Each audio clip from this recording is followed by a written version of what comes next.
deleted. Giving evidence to the COVID inquiry in Cardiff, Vaughan Gething said he had tried to recover the information and insisted the app was not used for making government decisions. More from our Wales correspondent Hull Griffiths. As it delves into the detail of government decisions, the COVID inquiry has once again focused on missing ministerial messages.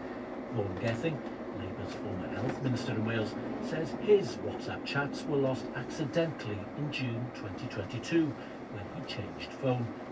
He insists that he did not use the app for making official decisions, only blowing off steam and supporting colleagues. He also told the inquiry that the pandemic was not initially a priority for his government in January 2020, but that it was taken seriously, despite not being discussed in Cabinet until February 25th, less than a month before the UK's first lockdown.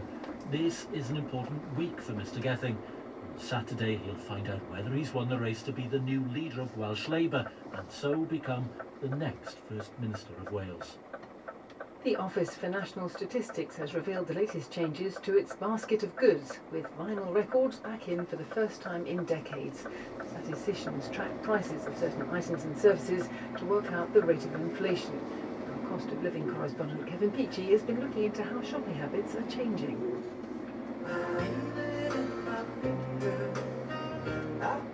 Records were lost in the inflation basket in 1992, when the likes of Wet, Wet, Wet and Shakespeare's Sister were top of the charts. Now, more than 30 years on, vinyl is back in, thanks to surging sales, despite streaming dominating the sector. The addition of air fryers to the basket reflects households' attempts to reduce energy use when finances have been squeezed. Healthy eating is also represented with spray oils, rice cakes and sunflower and pumpkin seeds. But hand sanitizer has been taken out as the influence of the pandemic on our spending habits fades.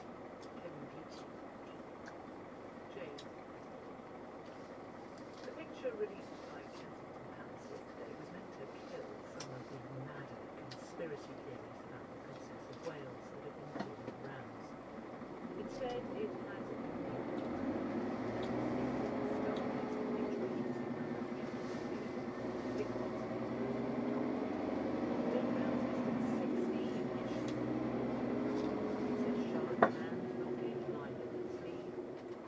lines appearing on Prince George's jumper. This morning, the Princess, who may have hoped to have bought some more private time, was forced to explain via a tweet. One of my colleagues I'm very active. I do occasionally experiment with editing. I wanted to express my apologies for any confusion with family photograph and shared yesterday calls. I hope everyone celebrating had a very happy Mother's Day. Kensington Palace has said this morning that they will not be releasing the original photographs. Jamie Lorimer is the chair of the British Press Photographers Association, and I asked him to take us through the problems with the photographs. Fundamentally, it's not an honest picture because pixels have been moved. It's been manipulated in such a way that produces a picture. There are several artifacts like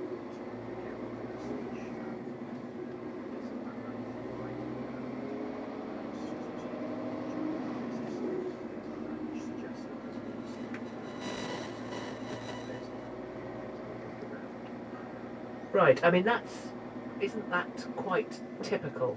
Some forms of photoshopping on particularly a royal photograph, I imagine. It may be typical for an amateur to manipulate their sort of holiday pictures. It's certainly not an authentic news image. It's not a piece of journalism. Which is the danger with this is it gets presented as an honest picture. Fundamentally, it isn't. So really, it's not it's the frame. It's how it's presented. Press photographers don't manipulate their pictures in this way. That simply isn't acceptable. And you know, if somebody does it, they would never work again. This isn't by a press photographer. This is No. by a royal, and agencies have accepted royals' pictures before, and they may have been manipulated. So what is different here? Have the rules changed? The wider picture at the minute is that there's a real concern about the prevalence of artificial intelligence and what it's capable of. So there's definitely a lot of concern at various desks. I've heard from colleagues that there are various desks, agencies and newspapers that are concerned about being duped into using something they thought was authentic, and it not being, and that's a serious concern, and it's perhaps magnified by the fact that there is sort of recently there's been a lot of development and a lot of advancements in the capabilities of AI picture editing. So you talked about pixels being moved around. Do you think this could have been created by artificial intelligence? There's various different ways that a picture can be edited, and there's nothing about this image that says to me that it was AI specifically. But all AI is doing is something that's been possible for a very long time, faster, quicker and easier. So moving the pixels around is the problem. Jamie Loriman there. Well, the BBC's Verify team has been looking at the data attached to this picture, and they say that analysis of its metadata shows the picture was taken with a DSLR camera using a Canon lens. It was saved twice on photo editing software Adobe Photoshop using an Apple Mac computer. And they say it's unclear if both of those versions were saved on the same device. The first version was saved on the 8th of March at 21:54 GMT, the second at 09:39 on the 9th of March. So, how much of a crisis is this for the royal family? Is it one? I've been speaking to the royal historian, Professor Kate Williams. And first, the public relations and crisis consultant, Mark Borkowski. I think it's becoming a crisis. I mean, I think that the unintended consequences of perhaps being forced to issue a Mother's Day picture, you can probably see the conversations happening at the palace. Considering all these conspiracy theories have been wildly circulating on the internet, that if we don't send out a picture, there'll be questions about why aren't we sending out a picture? And of course, they've created more strangeness by delivering this picture that anybody can actually see is being manipulated. Right, but the explanation that the princess had been doing her own bit of editing, and that's the explanation for it. I mean, is that not enough? I don't think it is enough. I think that the sensible thing to do was to regain trust and say, look, this is the photo. We wanted to tweak it, and it is known that Photoshop is always involved in some of these high-profile cases. And here's a photo, nothing to see here. As you can see, it's a bit blurry around the edges, and we wanted to make it perfect. Story over. The fact that they're not sending that photo out leads us to questions, but what was so wrong with that photo that we couldn't do that? And it leads us down to the AI-generated type of photos we're seeing quite often. Do you think this is an AI-generated picture? From my point of view, it looks an AI-generated photo. I see a lot of these things. I see a lot of fakery in my job, and I've passed it to people within my office, and it seems to be consensus at the moment. Now, that might be looking into something that's not there, admittedly, but it just feels too glossy and too unreal in a sense, too fake to be genuine. Kate Williams, Professor Williams, where are you on this? What do you think? Do they need to do something? Do they need to go back to this, well, if we're assuming that there is an original photograph? Well, I mean, just as Mark says, the whole point of this is to stop the eye-popping speculation we've seen online. I mean, it really has been eye-popping, and it's just done the opposite, or even more sort of conspiracy theories and strange ideas. And, the royals often use, these very perfect photos. We've seen Photoshop before. Louis was missing a finger in a recent Christmas photo. And you just think of, all the royals using portraiture. And Elizabeth I didn't look like her Armada portrait. But, royals always use a sort of version of Photoshop and a version of filtering, and whether it's portraiture or photos. But in this instance, when there was so much concern about Kate, I really think this was the instance, if they were going to use Photoshop or even AI, as Mark was saying, they should have done it absolutely perfectly. Now, for those of us who don't necessarily trawl the internet for conspiracy theories about the royals, can you just give us an idea of the eye-popping stories you're talking about? Because that, I suppose, explains the importance of a photograph.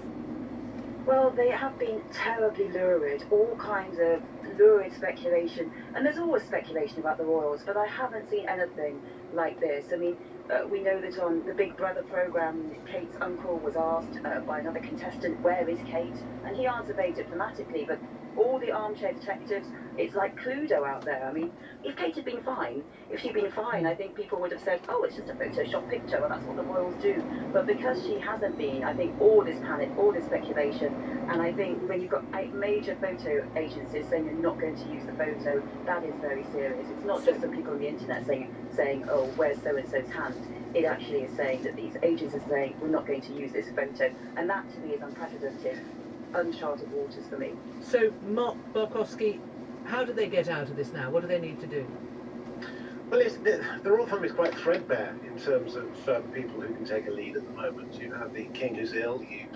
You have the disruption from the Sussexes. I noticed that there was quite a bit of bead being treated to be made of sort of Edward's 60th. That seemed to fall on deaf ears. The problem is what they're going to do is they're going to be very firm. They're clearly not going to allow the social media agenda to drive the news. We know that Prince William wants to keep his family private. It's a sort of half-pregnant idea, and I think that they're going to have to try and come up with some, fairly aggressive work now to try and write this. And it just shows the difficulty of sitting in the royal household as a press wrangler, as a media wrangler, because you're damned if you do and damned if you don't. But it just shows that the vacuum that has been created, perhaps from a certain level of openness about the health issues, has just fallen into the hands of the social media world, which has filled that vacuum with the most ridiculous ideas. And I think that's the problem the royal family have at the moment, is countering a very different age of communication and the way the news has, been ripped away from what they, to a certain extent, could have been controlled, and certainly got past the sort of destruction of Diana. They now face new challenges, new ways of which stories are generated, and they have to be alive to it, and they have to be strategic. And releasing a photo as it's done in this half-handed way, has sort of underlined just how poor the thought process has gone into this type of photo release. Mark Barkowski and Professor Kate Williams talking to me. Now, Lee Anderson, the MP for Ashfield and former Deputy Chairman of the Conservative Party, has defected to Reform. He was suspended by the Conservatives after saying that Islamists had got control of the London Mayor, Sadiq Khan, and he refused to apologise. In a press conference this morning, he emphasised his view that extremism is rising throughout the country. We have always punched above our weight on the international stage, but now, like millions of people in this country, I feel that we are slowly giving our country away. We are giving away our way of life. We are allowing people to erase our history. We are giving up our streets to a minority of people who literally hate our way of life. We are allowing people into our country that will never integrate and adopt our British values. Parliament doesn't seem to understand what many British people want. And quite frankly, some of them need to get out more. He finished off by saying this. Like millions of people up and down the country, all I want is my country back. Now, this may sound offensive to the Liberal elite, but it's not offensive to my friends, my family, my constituents and some of my donors. Constituents like my mum and dad, who told me they could not vote for me unless I joined Reform UK. My parents are both nearly 80, and they get it, and I must not let them down. As I said at the beginning, I want my country back. Thank you. Well, on Nicky Campbell's phone-in show on 5 Live this morning, listeners gave their reaction. My blood is boiling about what he was saying about the so-called hate marches that are taking place at weekends. I've been on my second march in London. I've been on 2 marches in Birmingham and in Coventry. Every time you have every range of ages there, old people, families with babies, every kind of race, religion. They are the most peaceful people you could ever ever meet. Phil in Penrith, what do you say? I've worked in my life. I've paid by the hour with a clock card work, shift work. I wore the overalls, got mucky, and as far as I'm concerned, Lee Anderson is a breath of fresh air. John in Manchester, what do you want to say? Look, he's an hypocrite. He was in the Labour Party, he was in the Miners' Union. The Tories decimate the coal mines, and what does he do? He joins them. And I think today he's proved what he is, an hypocrite, and got no principles.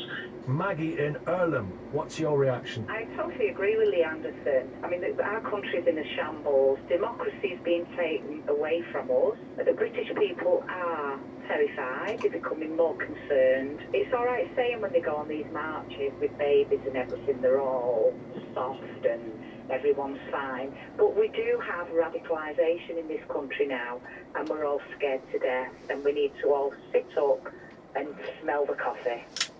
Some of the listeners to 5 Live, well, our political editor Chris Mason joins us. Chris, how much of a problem is this for the Conservative Party?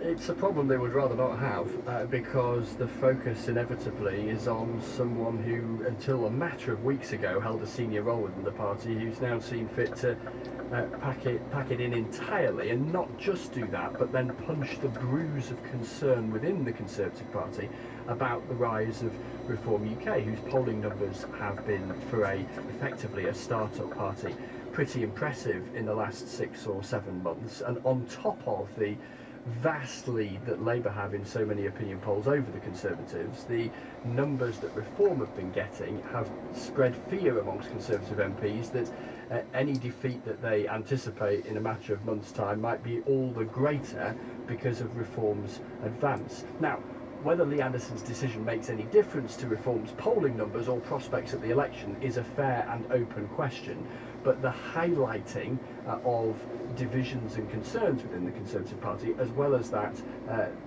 bruise, if you like, is what this does. And if you're a loyal Conservative MP, you'd therefore rather this not happen, to put it gently.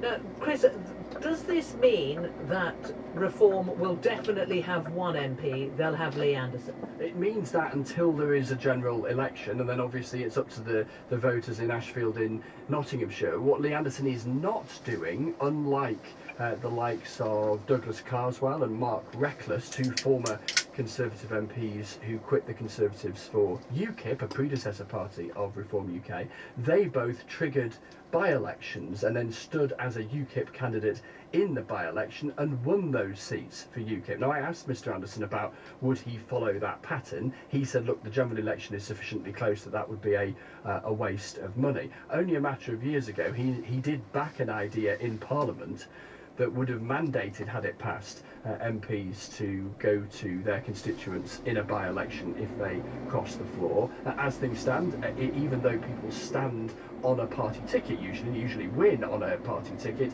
it is the individual, not the party, that is elected, and so it is entirely in Lee Anderson's gift to continue as the MP under whatever label he chooses, and Reform UK is the label he has chosen, until that election comes about, and then he will fight that seat as the Reform candidate.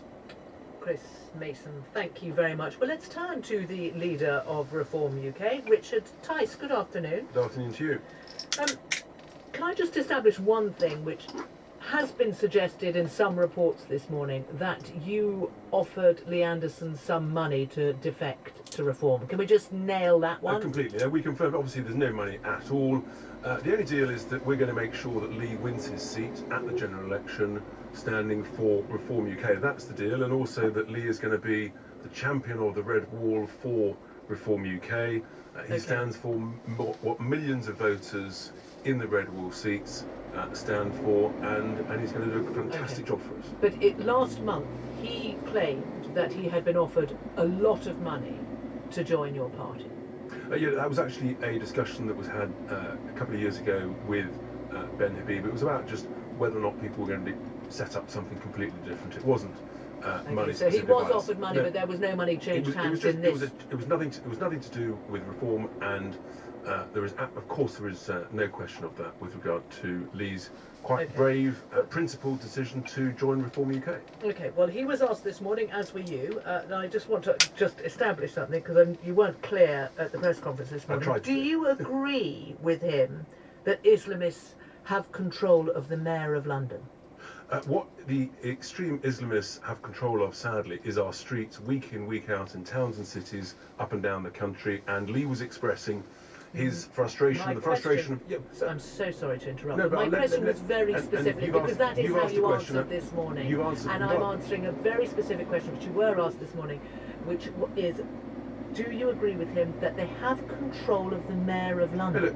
Look, we both said that whilst in that specific interview he says he was a bit clumsy with his language, the sentiment of what he was saying is absolutely right. Unfortunately, the extremists do have control of our streets, to the point where not only tragically are the Jewish community terrified to come out in London at the weekends, and some are actually leaving the country, even the police are now afraid to arrest these But extremists the that are reason- breaking the law. And The reason I'm asking very specifically is he said this and he didn't apologise for it. The Mayor of London has a police protection 24/7 because of concerns, obviously, about his safety. He himself described the comments when they were made by Lee Anderson as Islamophobic, anti-Muslim and racist. Now, I know- right, then, Sadiq Khan is the master of trying to suppress debate and smear and label people. Sadiq Khan is in charge of. Hang I'm on, sure let me answer you're the not question. trying to debate No, to what- suppress no, debate. what I'm trying to do is answer the question. Do you agree with him that Islamists have control of the Mayor of London? Islamists have control of the streets of London But not at the the mayor. weekends, and not the mayor.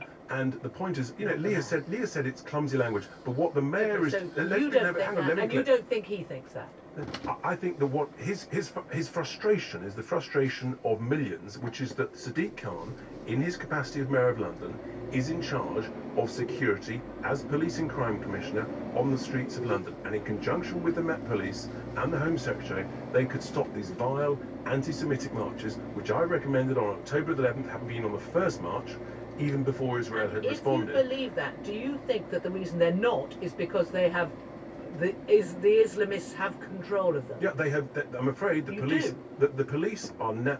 No, let me be clear. The extremists now have control on these marches of the streets. The police are afraid to arrest people who are projecting vile anti-Semitic messages on the House of Commons, even though they were breaking the law. The police were asked to take it down, and they didn't. And this Saturday, the police arrested someone who had a placard saying "Hamas are terrorists," which is literally a prescribed organisation. Of course, those that organise the march would absolutely dispute what you're saying. But it's if this is really. I'm going to stop you there. I've been on some of these marches. I've asked the simple question: do you condemn Hamas as a terror group? Do you want to free the hostages? And do you condemn October the 7th? And I get shouted at, I get abused, I get ranted. I'm just to be afraid clear- that is a significant prevailing attitude of people on those marches. Right, just to be clear, the Conservative Party, because Lee Anderson didn't apologise, were not happy to have somebody who had said that about the mayor in their party. You don't mind that. I just want to be clear about what Reform are, how they feel about, for example, if Lee Anderson said exactly the same comments again about the mayor, you wouldn't have a problem with that. What I have a problem with is the fact that Sadiq Khan is in charge of security of London, and he didn't condemn that genocidal message being portrayed onto the House of Commons, and I think there's a shocking derogation of his duty. He's in charge of security, and as these marches take place, frankly, the Jewish community don't feel safe, and I stand with them, and I think I'm afraid the And police the are suffering a suggestion- complete failure of leadership. Do you have evidence that Jews are leaving the country? Because there I is do. a- I've got friends of mine literally telling me they are leaving the country. So yes, I do have evidence. I have other evidence of Jews who tell me that they are terrified of leaving their homes. So Because this there is is a really very serious, and I'm real afraid. concern about whipping up extremism from both sides. Give me a break. The concern is that the Jewish community are terrified. That's the concern, and that the leaders of the Met Police, of the Mayor of London, the Home Secretary, and the Prime Minister are failing to deal with that concern. That's the only concern we should be talking about. Okay. You said that there would be more MPs who are going to defect from other parties who are going to defect to Reform. Yes, I hope that's the case, and we'll have to watch this space between now and the election. Obviously, it depends when the election's called, but let's see. But you know, hope what I that's also the said. case. How many people are you talking to? Well, look, I'm not going to give a running commentary on that. What I will say is that we are planning to replace the Conservative Party as the main alternative to Labour in the red wall areas, and that's why Lee is going to be our champion in the red wall, and we're going to do that over this election and the next election. This is not a one-election pressure group. This is a serious attempt to change and shape and influence British politics going into the future. Richard Tice, thank you very much. Well, let's turn to James Daly, who is Conservative MP for Bury North. He became Deputy Chairman of the party after Lee Anderson resigned. He was part of the so-called Red Wall intake in 2019, and I note he has a majority, I think, of about 105. James Daly, good afternoon. Make sure you have the 5 on, Sarah, please. Well, sorry, but you'll understand why I'm saying that, because it illustrates the challenge that you have. How much of a problem is it that Reform now have a champion in the Red Wall, to use Richard Tice's words, in Lee Anderson? Sarah, I hope you don't mind me sort of starting off by saying how sad I am about today. Lee has been a friend of mine for many, many years. We've stood together on the same manifesto in 2019. We've stood and voted through the voting lobbies in the House of Commons since 2019. It was only last week, Sarah, perhaps the week before, where he was asking me to play in his charity cricket match, which I did last year. So, for me, this is a really, really sad day. Do you understand why he's gone? He makes the point that there are MPs in Westminster who are no longer talking for the people, and he refers to his parents. I don't understand that. I can't quite understand from what Mr. Tice has just said and what I understand Lee has said, what it is that, apart from just a vague that some politicians are not talking on behalf of some in the country, I don't quite understand what the situation is, because if it's to do with the reason why Lee had the whip taken off him, then Mr. Tice appears to be confirming that he doesn't agree with what Lee said either. So I'm just a bit confused as to why Lee has done this. But as I say, Sarah, as somebody who's known him for a long time, I hope he would still consider me a friend. It's a sad day for me. I just wonder what your constituents feel. Do they have sympathy with his position? Is it something that you hear? Do you hear that people saying, look, Lee Anderson shouldn't have been suspended? I've not heard. This has not been the top topic of conversation. I'm the proud MP for Bury North. I have around 14,000 Muslim constituents.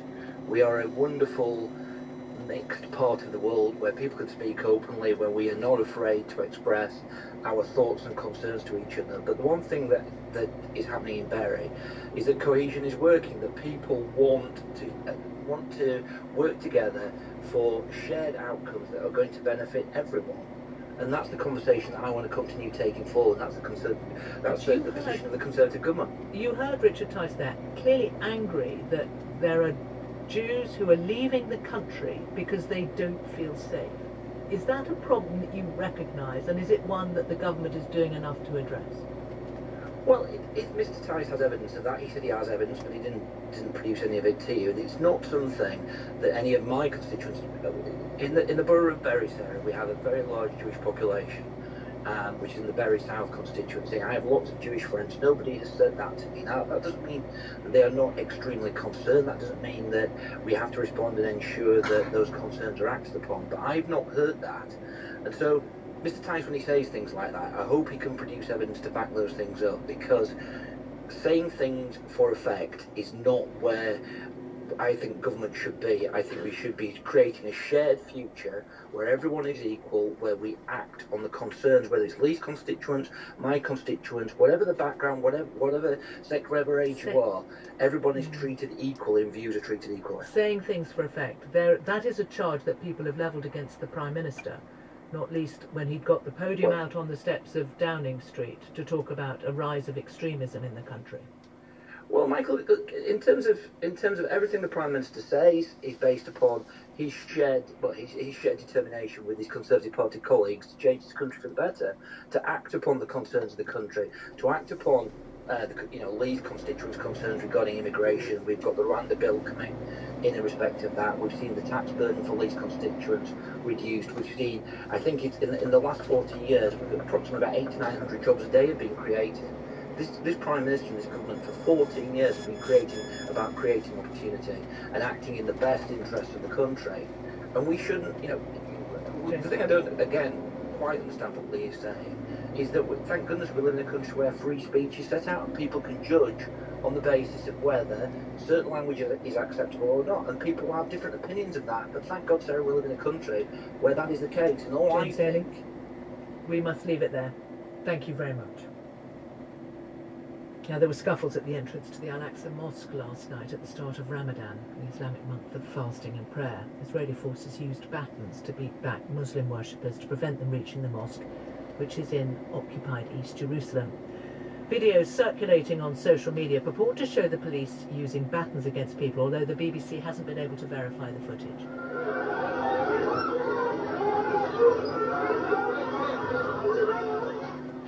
In Gaza, despite the start of Ramadan, there is no sign of a truce. These Palestinians at a market talked about how the war is affecting them.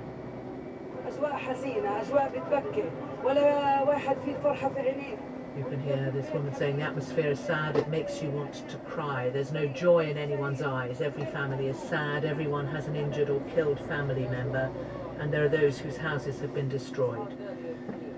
This man is saying there's no Ramadan atmosphere, no one is buying or selling anything, the prices are so high. And another woman, the situation's very difficult. There's no decoration, there's no Ramadan atmosphere. Thousands took to the streets in Israel on Saturday to call for an immediate ceasefire and for the Prime Minister Benjamin Netanyahu to stand down.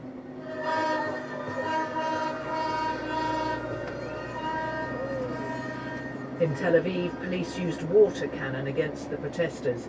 President Biden's frustration with Benjamin Netanyahu is increasingly obvious. On Sunday, he said the approach to the war in Gaza was hurting Israel more than helping Israel. In response, the Israeli Prime Minister told Politico that if he was suggesting that his policies were the wish of the majority of Israelis and that this is hurting the interests of Israel, then he's wrong on both counts. Dalia Shendlin is a political analyst and author of The Crooked Timber of Democracy in Israel. Asked her what the polling shows. Well, the funny thing is that despite this seeming real rift with the United States and ongoing tension with President Biden, what we're seeing is that poll numbers effectively haven't changed, and they're not good for the Prime Minister. Since the war, his polling for his party has dropped significantly, and it has been stable at around 18 parliamentary seats compared to 32 that his party won in the 2022 election. So it's not good. In terms of his personal ratings, he's fallen to way below his cabinet war coalition cabinet minister Benny Gantz, who is leading in head-to-head surveys, with about 48 to 50% who think that Gantz is more suited to be prime minister, and only about 32% for Netanyahu. However, what I find interesting is that Netanyahu does seem to have a floor, and he has never really gone below that floor of support in these head-to-head polls. The lowest he ever goes is about 1/4, maybe 25% who support him, and the highest range is about 1/3. This is all since the war. In other words, at present, his numbers have gone somewhat back up to the 1/3 level of support of people who prefer him as prime minister. It's still way behind Gantz, but it's, to my mind, a little bit of a surprising climb from the lowest point of 1/4 in light of so many things going wrong and the growing protests on the street. And when I say so many things going wrong, I mean that Israelis are increasingly skeptical that Israel would be able to achieve all the aims of the war or achieve a total victory, which he has been proposing. They're not clear on what it means. And we see that there has been no hostage deal, of course, so Israelis are deeply, deeply distressed about that. And what we also see in survey research is that a majority of Israelis, pretty consistently, although the numbers vary depending on the survey, believe that Netanyahu is making these decisions based on his own personal political considerations, rather than purely based on security. The way you're talking, Dalia, is very much about the Prime Minister himself. What about that decision about a ceasefire or not? Do you have any sense of where the Israeli public is on that, on whether there should be a ceasefire, or whether the violence in Gaza needs to stop? I don't think there is any position among the Israeli public in support of a ceasefire in an isolated way. When Israelis talk about a ceasefire, they are only considering it in the context of hostage release. They cannot fathom a ceasefire on its own.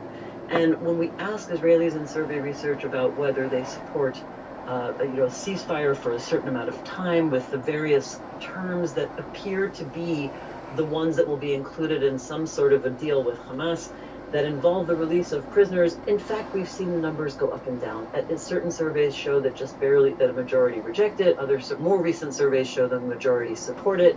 And so I think Israelis aren't really looking at it in terms of a ceasefire for its own sake, but in terms of whether they can have the hostages released. And I should say that other surveys, every time there is a question about support or opposition to the use of force, to the general aims of the war, to confidence that Israel will essentially achieve aims in the war, even if it doesn't have the total victory that Netanyahu is promising, support is very high. Israelis are still in a mood of existential survival with relation to this war, and that's why we see very high support that does not take into account particularly the humanitarian disaster, really catastrophe in Gaza. And there is increasing media coverage of it, but primarily from the perspective of how other countries in the world are pressuring Israel. And Israelis still see the war for its own sake as necessary. They are willing to consider a ceasefire, possibly even a majority, in the context of hostage release. Dalia Shendlin talking to me. The Publishers Association has written to the world's biggest tech companies, warning them that if they want to use the work of British authors to build their large language AI models, then they must pay them. 3 American authors filed a class action against the chip company Nvidia on Friday, accusing it of using their copyrighted books without permission to train its Nemo AI platform. I spoke to the crime writer Val McDermott and asked her how she found out that her works had been used by AI. I was sent a link to a website that has been clocking the way that the texts that have been used in this way, and 147 pieces of my work, including every one of my published novels, has been used to train AI models. Would, for example, I notice it because there would be some phrasing that you used that would pop up when I asked a question of a large language model? Yes, I would. Yes, you would. I mean, if you asked a large language model to write a Karen Pirie story, for example, using one of my lead characters, you would have something that was recognisably Karen Pirie, although it wouldn't be anything like the quality of storytelling I would like to say that I produce. What powers do you have? Because it's obviously there are increasing number. There are authors in the States who have been pursuing this.